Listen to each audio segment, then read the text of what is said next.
Nuevos planes Claro sin límite. Desde $25 más impuestos mensuales. Habla ilimitadamente y navega con miles de megas. Además, WhatsApp gratis, más Claro Video y Campeonato Nacional de Fútbol.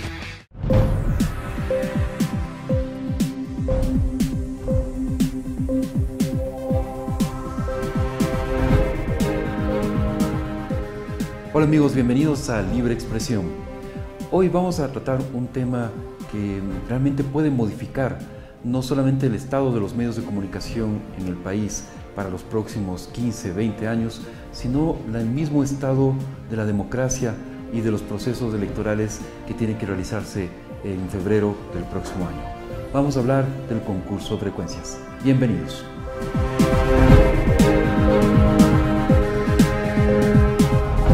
Vamos a conversar esta tarde con Álvaro Rosero, director de EXA FM del Ecuador, quien tiene un diplomado en marketing político. Álvaro, muchas gracias por estar aquí en Libre Expresión. Queríamos conversar contigo acerca de este proceso, concesión de 1.472 frecuencias en el Ecuador. Se trata del proceso más grande en el país, los más grandes de América Latina. No hay de un proceso masivo de distribución de frecuencias. ¿Qué es lo que de concesión de frecuencias que se inicia? Respecto a lo que decías del mundo, César, obviamente sí.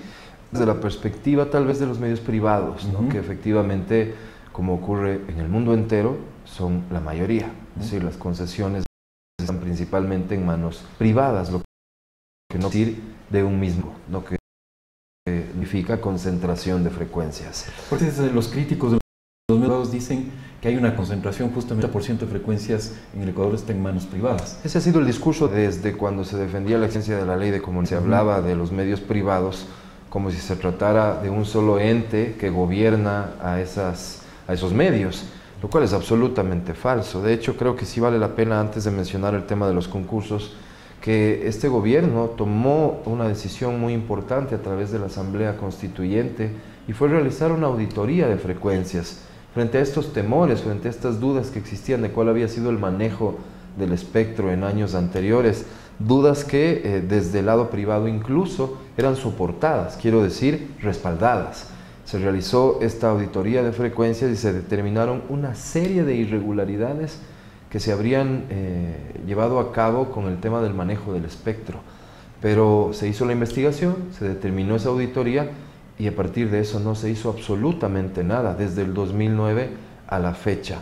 Y efectivamente a esta fecha, más de 1.400 frecuencias, por encima del 60% del espectro total, habían caducado en sus concesiones o caducarán hasta el 31 de diciembre del 2016, por lo cual todas ellas son metidas en un concurso que yo no creo que reporte ningún antecedente en el mundo, un manejo del espectro de una forma tan agresiva. Así que desde el lado privado, César, nosotros manifestamos algunas preocupaciones y lo primero tiene que ver justamente con cuál es la infraestructura, si se quiere técnica, si se quiere incluso humana, con la que cuentan las autoridades encargadas para llevar a cabo semejante proceso. Hay que entender que son más de 1.400 frecuencias y sobre cada una de ellas pueden existir N aspirantes, es decir, innumerables carpetas que tendrán que ser evaluadas. ¿Cuál es el proceso? ¿Cuál es insisto, la infraestructura que nos garantiza que están en capacidad de hacer una evaluación confiable de cada uno de los aspirantes? Y es solamente dudas sobre la idoneidad técnica o la capacidad, como tú señalas, de tratar este enorme volumen de concursantes, ¿no es cierto? Pero hay también dudas sobre la independencia real de estas autoridades. Como siempre existió desde que se creó, César, los medios hoy por hoy estamos sometidos, por ejemplo, al juzgamiento de una autoridad que carece absolutamente de independencia como para juzgar ser de los medios, me refiero a la Supercom. Y el proceso, esta institución no tiene nada que ver, está Arcotel con posición ejecutiva política. Y de eso no cabe ninguna duda. Quienes han pasado por el Cordicom como presidentes han sido funcionarios de gobierno, coidearios de gobierno. Entonces, entendemos que también, tal vez en el fondo, lo más peligroso de este proceso es la falta de independencia y la relación que existe con los intereses políticos que no son ningún secreto estas horas, ¿no? Que se han develado en el día a día de cómo el gobierno ha enfrentado medios y sobre todo a los medios críticos. Quizás, Álvaro, sería bueno, hemos señalado ya, tú has señalado un par de preocupaciones muy puntuales sobre el concurso, pero en definitiva, ¿cómo se desarrolla un concurso de esta naturaleza? ¿Cómo está ideado? Sería interesante explicarles Seguro que a sí. quienes están viéndonos en este momento. El concurso, que tiene una normativa recientemente expedida para poder llevarse a cabo, tiene dos fases. La primera fase, que se encarga de evaluar ciertos parámetros del aspirante, la va a llevar a cabo el Arcotel. Y hay una segunda fase, que viene siendo la determinante, que se va a encargar de manejar los planes comunicacionales, que es llevada a cabo por el Cordicom. Lo que sucede en la primera fase es que el Arcotel definirá 5 finalistas por cada frecuencia, es decir, aquellos que hayan obtenido el mayor puntaje pasarán al Cordicom para que el Cordicom de esos 5 seleccione el proyecto comunicacional que a su criterio y el criterio de una reglamentación, insisto, recientemente expedida, sea el que mejor se adapte a no sabemos qué, y finalmente a ese se le otorgará el título habilitante. Visto de forma muy resumida, ese es el proceso. Tenemos hasta finales del mes de junio para presentar las postulaciones, y luego no existe un plazo más allá que un pronunciamiento de autoridades de que el proceso concluiría este año hasta el 31 de diciembre. ¿Qué es lo que dentro del proceso más nos preocupa? La falta de objetividad y claridad de las normas de lo que significa la evaluación de los aspirantes. Esto está tanto en la primera como en la segunda fase, dado de tal forma que serán criterios absolutamente subjetivos los que permitan tomar decisiones finales sobre puntaje. Y está además creada toda una normativa para permitir esto y favorecer a ciertos grupos. Y quiero aquí mencionar algo que mantenemos desde el sector privado como preocupación. La Ley Orgánica de Comunicación determina 2 artículos muy importantes, si no me equivoco, el 106 y 107. El primero habla de cómo se alcanzará la distribución de espectro que está dada en esa ley y en la Constitución, es decir, 34% del espectro para medios comunitarios, 33 privados y públicos respectivamente. Y la ley dice que se cumplirán ciertos parámetros. Lo primero, disponer del espectro que efectivamente esté libre. Lo segundo, atender el informe de auditoría de frecuencias, cosa muy importante porque habla de frecuencias concesionadas de manera ilegal, y etcétera. De esos pasos no se ha cumplido con ninguno. Y llegamos todos los plazos previos que tenía que realizarse y que tendían, César, a generar el equilibrio que desde la ley se busca para el espectro, es decir, que exista presencia de medios comunitarios y públicos. Y entonces, al no cumplirse con esos pasos que ya la ley determinaba, existiendo las herramientas, lo que llegamos es a un punto en que todas las frecuencias dentro del concurso son aptas para participación de medios comunitarios. Y hasta aquí uno podría decir, no hay ningún problema, si de lo que se trata es de llegar a un 34% de presencia de medios comunitarios. ¿Dónde sí está el problema? En que si todas las frecuencias que participan son aptas para medios comunitarios, más allá de que existen unas reservadas exclusivamente para estos, hay una normativa complementaria que otorga puntos adicionales dentro del concurso para los medios comunitarios. Es decir, en la primera etapa, 30 puntos por encima por el simple hecho de ser un medio comunitario. Y en la segunda etapa, o declararte, y que esa es la parte más importante. Y en la segunda etapa, 15 puntos que van a ser decisivos, César, como se conoce y se sabe, al momento de saber quién es el ganador. ¿Por qué tú dijiste esto de se declare como medio comunitario? Porque la definición de la ley respecto de medio comunitario es igual de ambigua. Se habla en general de colectivos, nacionalidades, etc. Cuando utilizamos el término colectivo, aquí tenemos un colectivo que está muy activo intentando llevar a cabo una consulta popular, por ejemplo, para que el presidente actual de la República pueda reelegirse. Rafael Contigo Siempre es un colectivo, así se reconocen, y como tales, según definición de la ley, podrían participar en el concurso, y como tales, según la normativa del concurso, tendrían 30 puntos adicionales en la primera etapa y 15 en la segunda. Yo te mencionaba 2 artículos de la ley. El siguiente es el 107, que en cambio lo que hacía y lo que hace es reconocer a los concesionarios actuales de una frecuencia, los que están en ejercicio y uso de esa concesión, 20 puntos extras por experiencia y por inversión. Esos conceptos sí están claramente establecidos en la ley y habla del puntaje total del concurso. ¿Qué hacen al momento de determinar las reglas del juego?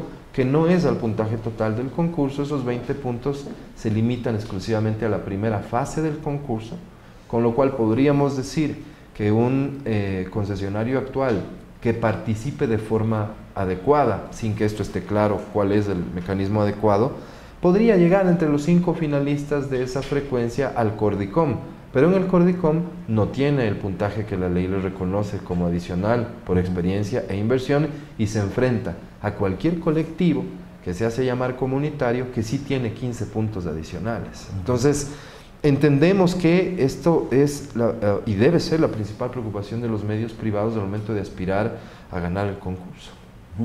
Ahora, Álvaro, han existido 2 procesos previos bastante acotados, ¿no es cierto?, de ninguna forma del tamaño de este concurso de 1.472 frecuencias, que han sido declarados desiertos. En realidad no ha habido los interesados suficientes para esas frecuencias. ¿Hay el peligro de que vuelva a suceder esto, o que por lo menos determinadas frecuencias realmente no tengan ningún interesado y otras en cambio concentren, ¿no es cierto?, la mayor cantidad de concursantes? A mi criterio lo segundo es lo más viable, César, porque el mercado, si hablamos de la radiodifusión, desde la perspectiva del interés comercial de un medio, ojo, el interés comercial legítimo para los medios privados y reconocido también para los medios comunitarios. Ellos pueden vender, por ejemplo, espacios publicitarios.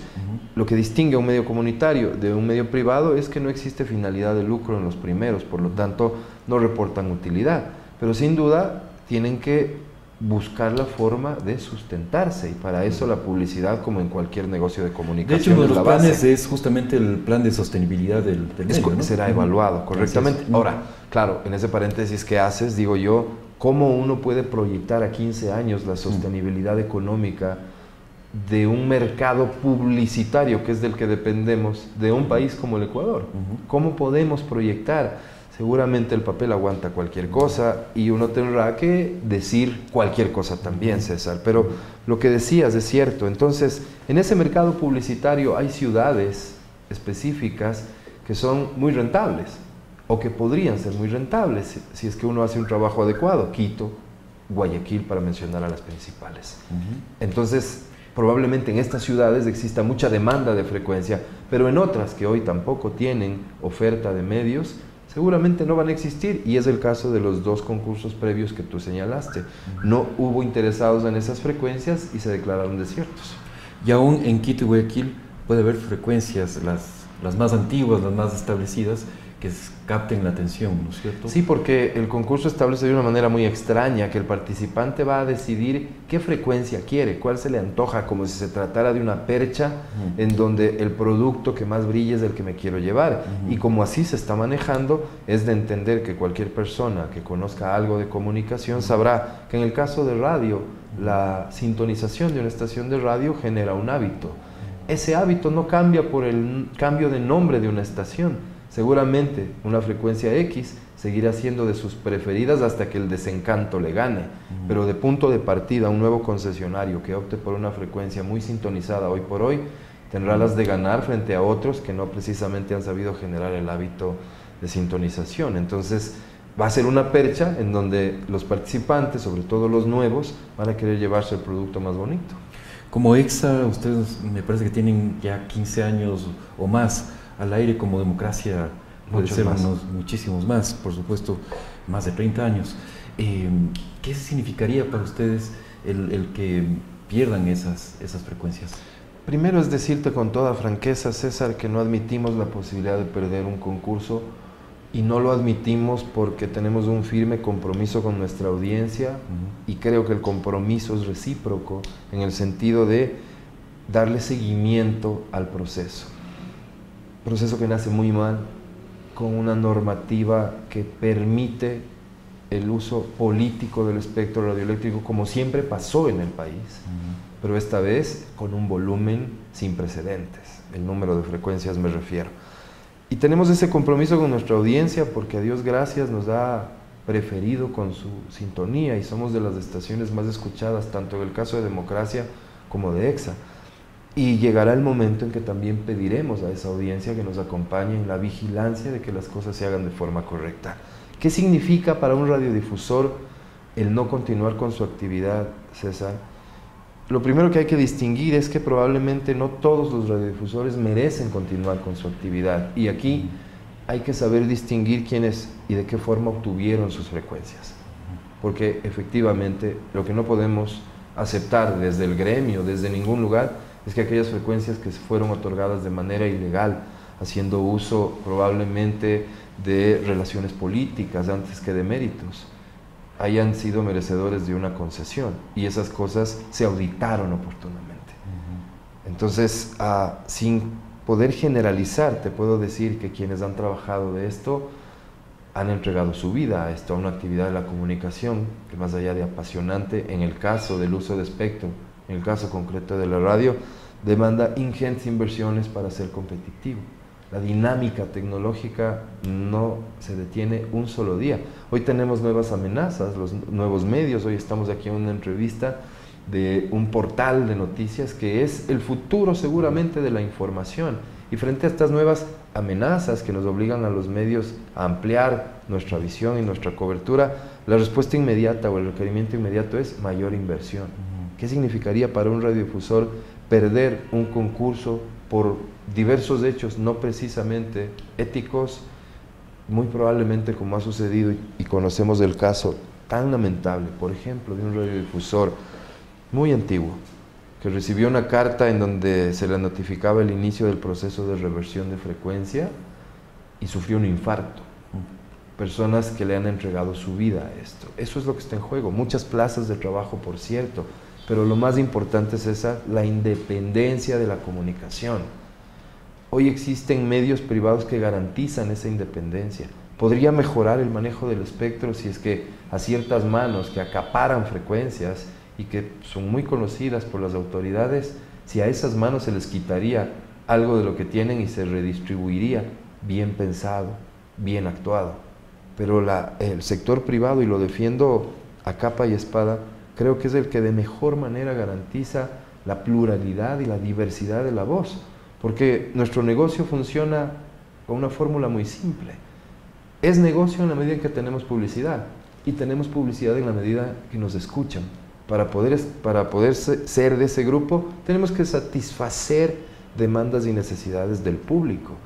Estoy totalmente de acuerdo con que tengamos responsabilidades, como creo algunos las hemos ejercido siempre, pero César, la ley fue creada así, el concurso ni se diga, pensando en los derechos de todos, excepto del más importante, de la gente que está afuera, de la que toma la decisión qué medio escucha, mira o lee. Y esto es muy importante lo que acabas de decir, Álvaro, porque en ese discurso de los medios mercantilistas se da la sensación de que los medios de comunicación lo que hacen es negociar su línea editorial o negociar de frente a las noticias, convertir a las noticias en mercancía. Y en realidad lo que se vende, lo que venden los medios comerciales no es su línea editorial, son espacios determinados en su programación. Es correcto. Es eso. No se venden las líneas editoriales. Sin embargo, lo que mencionas, que ha sido la acusación para el uso de mercantilismo, como si efectivamente tratásemos a la línea editorial, la comunicación como la mercancía, sí se ve claramente desde los medios que son manejados desde el gobierno. Y aquí sí no cabe ninguna duda, porque tienen fines y propósitos específicos, que probablemente no son los económicos directamente, pero serán los económicos indirectamente a través del poder, a través de la política. Medios que sí tienen una visión y una misión claramente establecidas y que a veces sin empacho la defienden. Eso distingue al medio privado del medio público desde la concepción de este gobierno, que perdió la oportunidad más importante que pudo haber tenido este país, que era inaugurar efectivamente la existencia de medios públicos, que por su nombre nomás están llamados a ser independientes, autónomos. Al servicio del público. A servicio del público, no, han estado al servicio del gobierno. Se sabe y se conoce que las decisiones se toman desde el gobierno en cuanto al manejo de línea editorial de los medios, y no solo de los públicos, sino de los que este gobierno ha manejado como incautados. Claro, es que Tampoco no hay ninguna especulación, no hay ningún misterio, no es que estamos soltando algún rumor. Básicamente, los medios públicos se manejan por 3 funcionarios nombrados por el presidente de la República. Así es. Fernando Alvarado, con nombre y apellido, el director o presidente de SEMPLADES y el ministro de Telecomunicaciones. Así está conformado en el decreto presidencial de conformación de la empresa de medios públicos. Y así es. No se puede construir medios públicos. Y la evidencia está todos los días cuando uno enciende el radio o prende el televisor o lee el periódico. Es clarísimo que ellos tienen un propósito y una misión específica. Y entonces se tienen que remontar a la historia también lamentable de este país para hablar de los medios relacionados, por ejemplo, con el sistema financiero, lo cual efectivamente existió y oportunamente también fue combatido por los mismos medios privados que hoy combatimos la relación entre medios y poder político. Para finalizar, Álvaro, vamos a tener una segunda parte de este programa. Vamos a conversar con Lupe Fierro, quien es la presidenta de la Unión Nacional de Periodistas, para también tener la visión de los periodistas del país acerca de este concurso. Pero Álvaro, para cerrar esta charla tan interesante contigo, hay también implicaciones para el mismo sistema democrático del Ecuador, para un proceso electoral que tiene que realizarse en febrero del próximo año, pero cuyo cronograma ya arranca en octubre. En octubre prácticamente arranca ya todo el proceso electoral. Y en medio de todo eso va a estar concesionándose 1.472 frecuencias, del 65% me parece que es de forma exacta, de todo el espectro, tanto de televisión como de radio en el país. ¿Qué implicaciones tiene esto? César, hay que profundizar un poquito más. ¿A quién le puede quedar duda de que la campaña arrancó cuando tú miras, por ejemplo, el manejo que ha tenido la crisis del terremoto recientemente registrado en nuestro país, el manejo comunicacional que, por ejemplo, le da el gobierno y que le dan otros personajes de la política? ¿A quién le puede quedar duda de que la campaña ya arrancó, de que es necesario el control de la comunicación para sostener imágenes o para crear imágenes? Como tema número 1. Y 2, efectivamente, ¿cuál es la relación de la comunicación con la política? Está claramente establecida. ¿Cuál va a ser la reacción probablemente de concesionarios que se están jugando en un concurso su patrimonio, su futuro y probablemente el de sus familias? Siendo que durante todos estos 9 años el gobierno ha sido muy claro y no ha ocultado nada respecto de su relación con los medios. Es decir, de que el gobierno ha buscado que los medios sean medios afines a su lógica de comunicación. Aquellos que no lo hicieron han recibido todo tipo de ataques y tampoco estamos elucubrando, han sido cosas públicas y evidentes. Entonces digo yo, ¿cuál va a ser la reflexión?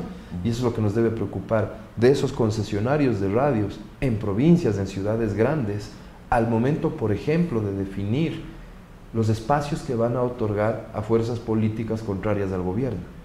¿Cuál va a ser la reflexión al momento de tomar ese tipo de delicadas decisiones referentes a su objetividad, a su pluralismo en sus contenidos? Probablemente muchos dirán, yo no quiero problemas, yo no quiero jugarme mi patrimonio, ni el futuro mío, ni de mi familia, y mejor vamos a tener una conducta como la que le gusta al gobierno y que el gobierno se ha encargado de difundir.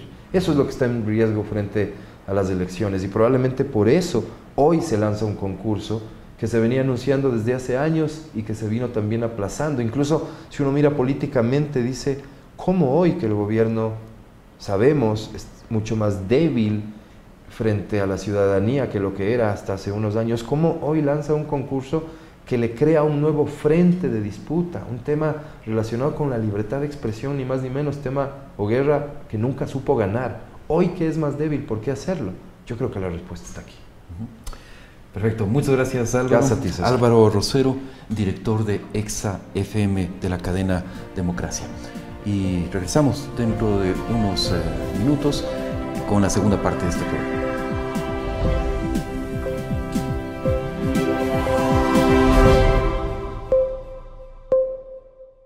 A mi papá los últimos días le ha dado por la cocina internacional.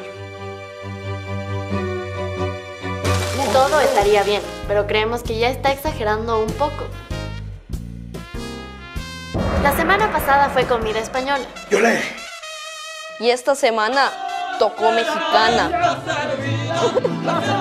Esta es mi familia, mi casa, mi mundo. Con Claro tienes más para divertirte en familia. Claro TV, internet fijo con Claro Video, llamadas ilimitadas, miles de megas, WhatsApp gratis. Con Claro arma el mejor plan para tu familia. LaRepública.es, un paso adelante en información. Entérese de lo último de noticias nacionales e internacionales, además de los deportes y todo sobre nuestros programas en línea. www.larepublica.es. No importa dónde se encuentre, estamos a un solo clic de distancia. Síganos también en nuestras redes sociales, Twitter, Facebook e Instagram. LaRepública.es, la mejor opción para estar informado en línea.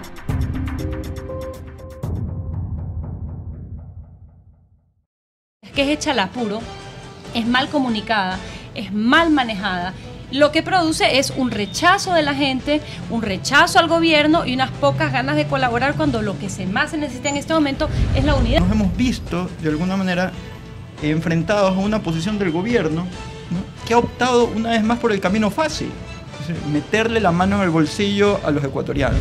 No tienen ningún recurso de política pública independiente de la subida de impuestos. Hay bonanza, hay subidas de impuestos, baja el precio del petróleo, hay una subida de impuestos, hay una crisis fiscal, hay subida de impuestos, lo mismo con un terremoto. Aumentar la carga tributaria equivale a dispararse en el pie o dispararle en el pie a quienes les corresponde sobrellevar la mayor parte del esfuerzo para reconstruir el país. En el proyecto de ley como tal, dice, esto puede costar entre 2 y 3 mil millones, y entre 2 y 3 mil millones hay 1.000 millones de diferencia. O sea, tú no puedes, en base a un cálculo tan alegre, fijar una medida tributaria de esta característica. Debe venir inversión privada para imponer negocios dentro de la zona devastada, de tal manera que la gente tenga empleo. Y entonces ese es el problema, creo yo, que aquí no hay ninguna medida para generar nuevos ingresos, que lo que va a hacer es sacar de un bolsillo para poner al otro. Y le falta un poco más de ponerse en el lugar del pueblo ecuatoriano. Él está, creo que, muy convencido de su rol de presidente y se ha olvidado un poco de lo que era antes.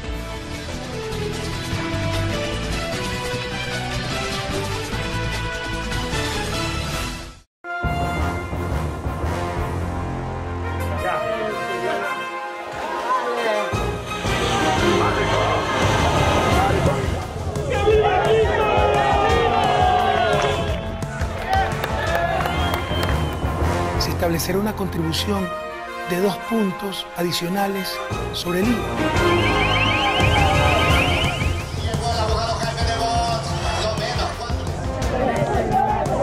Las noticias de último minuto, en vivo, en el instante mismo que están ocurriendo.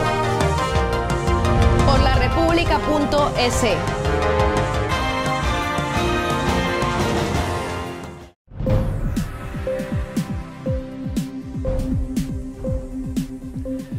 Regresamos a Libre Expresión, donde hoy estamos tratando el tema del concurso de 1.472 frecuencias. Casi el 65%, para ser exactos, del espectro radioeléctrico del país, es decir, de todos los canales de televisión y las radios del país, están en concurso en este momento. Es muy posible que pasado mañana usted, que se levantaba de su cama, prendía la radio y quería escuchar a su locutor favorito, a su presentador de noticias favorito, ya no lo tenga porque esa frecuencia se ha eliminado, se ha concesionado a otro grupo, o ese canal de televisión ha pasado a funcionar en otra frecuencia. Y para conversar de este tema y desde la perspectiva de los periodistas, tenemos a Guadalupe Fierro, abogada, periodista y actualmente presidenta de la Unión Nacional de Periodistas, la UNP, que es el gremio más antiguo y, digámoslo, más prestigioso de periodistas en el Ecuador. Gracias, Lupe, por acompañarnos en Libre Expresión. ¿Cuál crees tú que es lo que está tras este concurso de 1.472 frecuencias de radio y televisión? Bueno, yo creo que hay que señalar 2 cosas. La primera, el objetivo macro que hay, como tú acabas de señalar, sobre el tema de llevara a cabo el más amplio concurso de radio sobre la concesión de frecuencias de que tenga historia, no solamente en nuestro país, sino en el ámbito, creo yo, latinoamericano. Es un caso excepcional. ¿Qué es lo que se pretende con esto? Bueno, yo creo que esto se inscribe dentro de una política general del régimen respecto del manejo informativo. Para este gobierno es inocultable, el tema de la información es un eje estratégico fundamental. Y obviamente dentro de esto, pues a su fundamental acción se ha dirigido a controlar lo que ha denominado ellos el ámbito de la comunicación mercantilista, queriendo con esto hacer una referencia, obviamente, al ámbito de la comunicación privada. Entonces, la primera cosa que hay que entender es esto, porque solamente así uno puede entender por qué se hace un proceso de esta envergadura cerca de otro extraordinariamente importante para la democracia del país, como es el tema electoral. Eso es la una. La otra, hay una cosa que hay que recordar y que es importante. Estamos hablando de la concesión sobre un bien público. El espectro radioeléctrico es un bien público. Y aquí hay una contradicción que hay que señalar. Si bien es cierto, el Estado tiene todo el derecho a definir cuáles son los parámetros con los que este bien público pueda ser utilizado, en beneficio, se entiende, de la comunidad. Por otro lado, hay que recordar que esto tiene relación directa y es una contradicción que hay que resolverla de forma adecuada para una democracia con el tema del manejo de la libertad de expresión, puesto que de la forma en que se adjudique este espectro radioeléctrico depende mucho la pluralidad de voces que existe en un país. Esto es lo que evidentemente fue el motivo fundamental para establecer de una forma, yo diría, un tanto rígida, el hecho de que en la ley de comunicación se establezca un porcentaje definido para medios públicos, privados y comunitarios. Entonces, aquí esto es el tema que no puede soslayarse. ¿Va a incrementar la pluralidad de voces esto o, en definitiva, lo que va a hacer es hacer una monocromática exposición de voces? Porque si este proceso está dirigido exclusivamente, orientado a favorecer a una tendencia de opinión, entonces lo único que tendremos es, desafortunadamente, que lo que se ha concluido es monopolizar aún más la información. Eso en el un tema. En el otro, a nosotros como periodistas nos preocupa también las implicaciones de carácter humano en el mercado ocupacional de los comunicadores. Ya de por sí en este momento muy golpeado, todos sabemos que el problema, yo diría, principal del país en este momento es el empleo. En el caso de los comunicadores, nosotros hemos detectado que hay una enorme desocupación provocada por varias circunstancias de carácter económico en este último tiempo. Y pues, mucho tememos que en el caso de la concesión de frecuencias también se ve afectado enormemente este mercado ocupacional, que pues evidentemente si hay, como de hecho lo hay, muchos periodistas que tienen en una opinión crítica, una opinión simplemente divergente de muchos puntos de vista oficiales, esto puede incidir en que eso pese extraordinariamente la concesión de frecuencias, ¿no? Ahora, hay otra cuestión que hay que señalar en torno de este tema.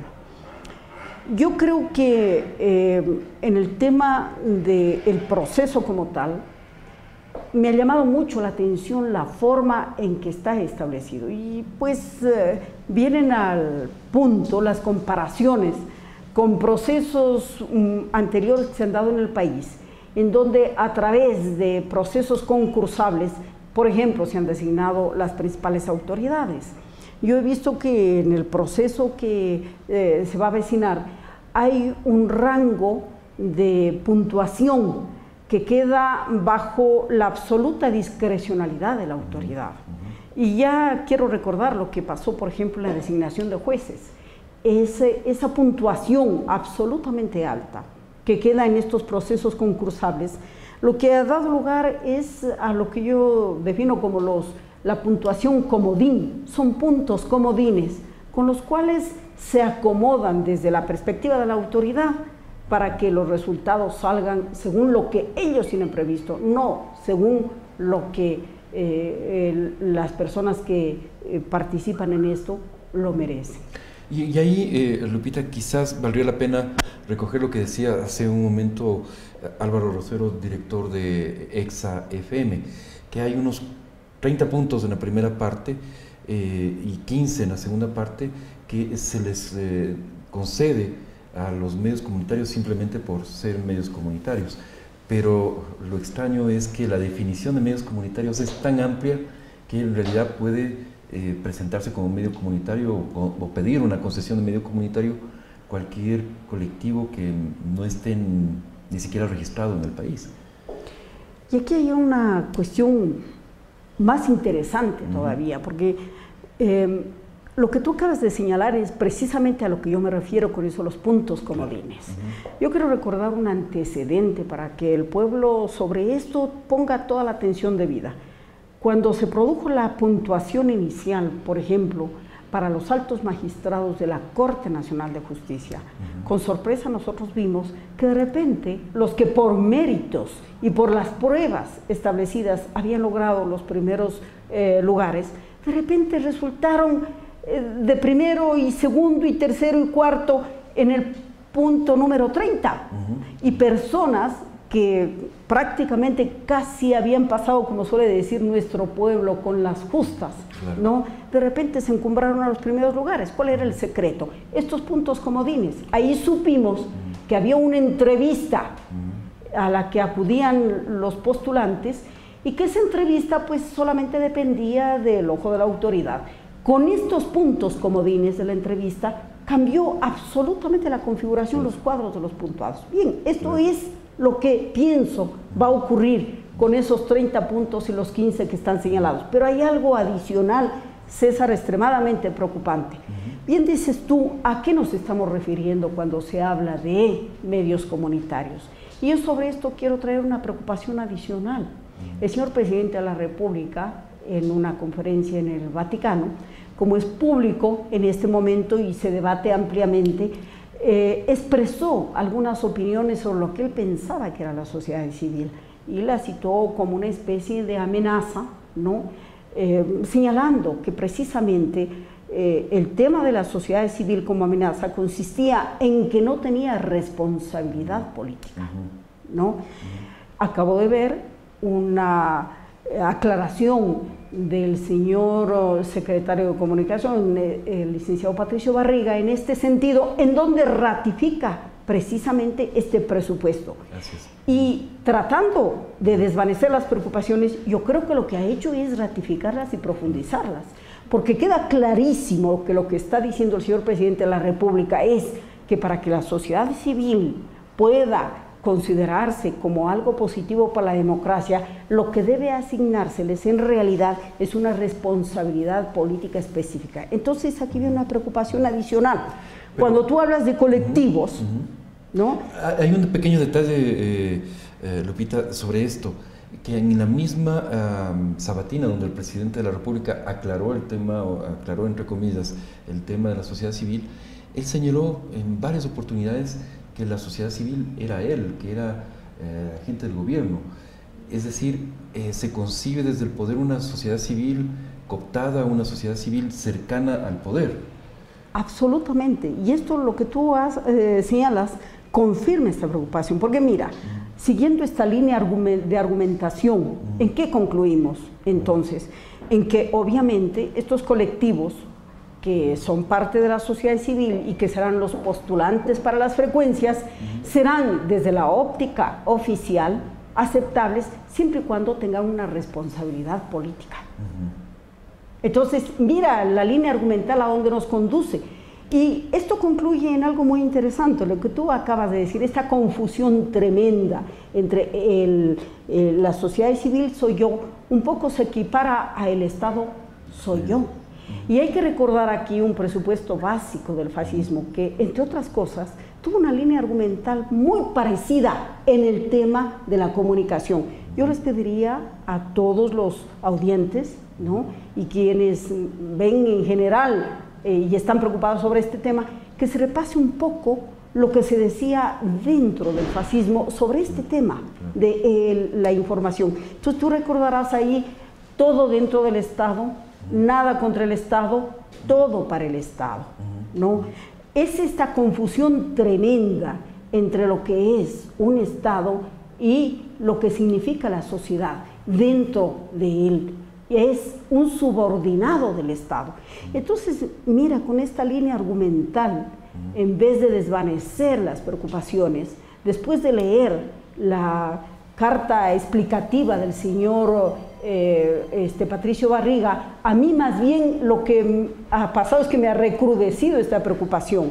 Y lo que veo es que, en definitiva, siguiendo esta línea argumental, se va a llegar al hecho de que los colectivos de los que se habla, los espacios comunitarios de los que se habla, serán mucho más aceptables desde la óptica oficial en cuanto ellos tengan esta responsabilidad política de la que se habla. Entonces sí, serán como es un representante, según la visión presidencial, un representante de una sociedad que realmente sea funcional al Estado. Ahora, ¿qué implica todo esto? Mira, ya tenemos dos elementos sumamente graves. El primero, el hecho de que no se ha diferenciado con absoluta claridad que el tema de la pluralidad de voces es una de las cosas que debe primar en esto, en este enfrentamiento entre el manejo de un bien público y un bien del cual el único titular es la sociedad y las personas individualmente. Y esto que quede claro, el tema de la libertad de expresión, de la libertad de opinión, tiene titulares de ese derecho que son claramente definidos. Y precisamente ¿cuáles son? Son las personas, los seres humanos y los colectivos de la sociedad civil. No es el Estado el titular de ese derecho. El Estado es un garante de ese derecho. Entonces, en esta contradicción entre el manejo de un bien público y el manejo de un derecho humano fundamental, las cosas tienen que quedar sumamente claras de que lo que debe estar detrás de todo esto es la pluralidad de voces. Primer elemento. El segundo elemento, esto que nosotros hemos señalado, de que el proceso es demasiado sujeto a una distorsión por este manejo de puntajes, que yo los llamo puntajes comodines. Claro. Y tercer elemento, esto que se acaba de señalar, que desde el oficialismo se ha puesto con absoluta claridad y en un cuestionamiento, en un telón de fondo de cuestionamiento, a lo que es la sociedad civil. Y se ha dado una idea clara, un concepto claro de lo que desde la óptica oficialista es una sociedad civil funcional a un proyecto político, es decir, aquella que implica una responsabilidad política. Y aquí viene el punto final. ¿A qué responsabilidad política se refiere? Aquella que es un adherente de una visión desde el Estado, desde el proyecto político que se está implementando en este momento, desde el oficialismo. Entonces se cierra un círculo extremadamente preocupante, porque lo que nosotros vemos es de que todo conduce por esta línea argumental y este procedimiento, ¿no? Lo que conduce es a desarrollar un concurso de frecuencias que terminará en asignar a quienes desde la óptica oficial pues sean simplemente funcionales al proyecto. Podríamos hablar de muchos elementos, ¿no es cierto?, de los reglamentos que norman el concurso, por ejemplo, de la falta de transparencia o de independencia, más bien, de justamente las autoridades que van a ser quienes juzguen o que los que tengan la decisión final sobre quiénes van a ser los nuevos concesionarios. ¿No es cierto?, que en este momento son básicamente autoridades políticas. Pero quería centrarme en un punto, dado que la Unión Nacional de Periodistas es parte justamente de la sociedad civil real, verdadera, ¿no es cierto?, por fuera del Estado, que es este tema de la falta de veedurías y de una vigilancia ciudadana real sobre este concurso. No se ha llamado a constituir veedurías, el proceso ya está en marcha. Ahora sí se dice que cualquiera puede ser veedor, pero ya es un concurso que está en proceso, ¿no es cierto? Y por lo tanto la sociedad civil tiene muy poco espacio para dar a conocer sus observaciones. ¿Qué hacer desde las organizaciones periodísticas para seguir este concurso? ¿Cuál debería ser el mecanismo que se utilice para tratar de seguir, de vigilar el concurso que ya está en marcha? Bueno, aquí hay una incoherencia que atraviesa todas las últimas decisiones del gobierno sobre temas cruciales que tienen que ver con la institucionalidad del país. El tema de las veedurías. Bueno, se supone que para eso fue creada la Ley de Participación Social Ciudadana, ¿no? Se supone que su objetivo primordial era el de institucionalizar la participación de la sociedad civil, ¿no?, en todo lo que tiene que ver con el manejo del Estado. Uno de ellos es el de la transparencia de la información, para lo cual también hay herramientas legales que en este gobierno han sido absolutamente desestimadas, como la Ley Orgánica de Acceso a la Información Pública, de transparencia y acceso a la información pública.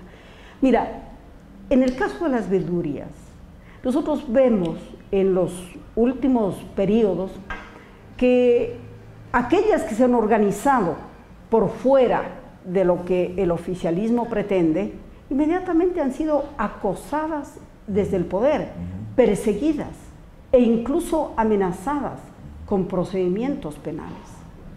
¿De qué veeduría estamos hablando? Nosotros acabamos de ser testigos de que algunos ciudadanos han sido amenazados penalmente, ¿no?, por el solo hecho de haber elevado su voz señalando que en determinados procesos contractuales hay algunas cosas que deben justificarse, por lo menos desde el punto de vista de la ética, cuando no han señalado cosas concretas de corrupción. Entonces, en el tema de las veedurías, la primera cosa que nosotros debemos ver es de que hay una incoherencia total del gobierno, porque después de que la ley, ¿no?, y de que inicialmente en el proceso, en este proyecto político, se habló de institucionalizarlas para darles vida a la sociedad civil, precisamente, lo que se ha hecho es absolutamente lo contrario. Entonces, nadie garantiza que el Consejo de Participación Ciudadana puede establecer veedurías independientes.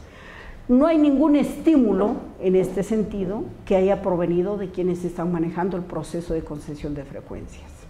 Bueno, yo creo que lo único que nos queda a todas las organizaciones es solicitar paso a paso información, y en este caso, el caso de la Unión Nacional de Periodistas, así lo haremos, ¿no?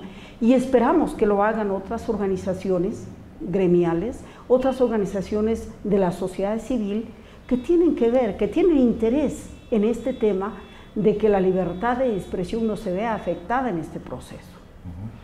Ahora, vamos a ver si realmente esta información, como debe ser, amparada por nuestro derecho constitucional a solicitarla, facultada por una normativa legal, que es la LOTAIR, ¿no?, y sobre todo, también amparada por la Ley de Organización y Participación Ciudadana, de Control Social y Participación Ciudadana, pues realmente es cumplida por el actual gobierno. Yo invitaría a todas las organizaciones que tienen interés en esto, por un hecho fundamental además, César, porque lo que no debe desestimarse jamás es el importantísimo valor de la libertad de expresión para cimentar una verdadera democracia.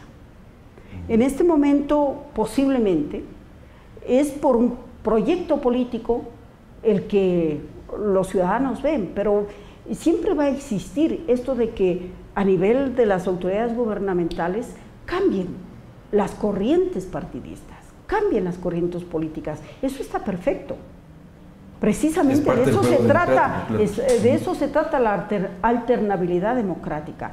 De manera que el valor de la libertad de expresión es un valor que va más allá de estos cambios de proyectos políticos que legítimamente pueden llegar a gobernarnos.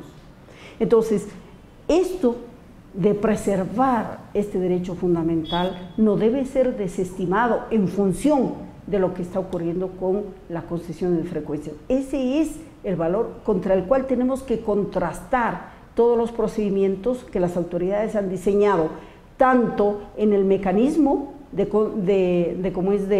concesión de frecuencias, como en la forma en que se trate a los postulantes. Gracias a Guadalupe Fierro, presidenta de la Unión Nacional de Periodistas. Hemos tratado con Guadalupe y antes con nuestro primer invitado Álvaro Rosero de este tema que realmente yo les pido que le pongan mucha atención porque pueden modificar severamente el mapa mediático en el Ecuador y no necesariamente hacia una mayor pluralidad, hacia mayor democratización, sino más bien en sentido contrario. Gracias a todos ustedes por habernos sintonizado y acompañado en este Libre Expresión a través de la República EC y Medios ORG EC.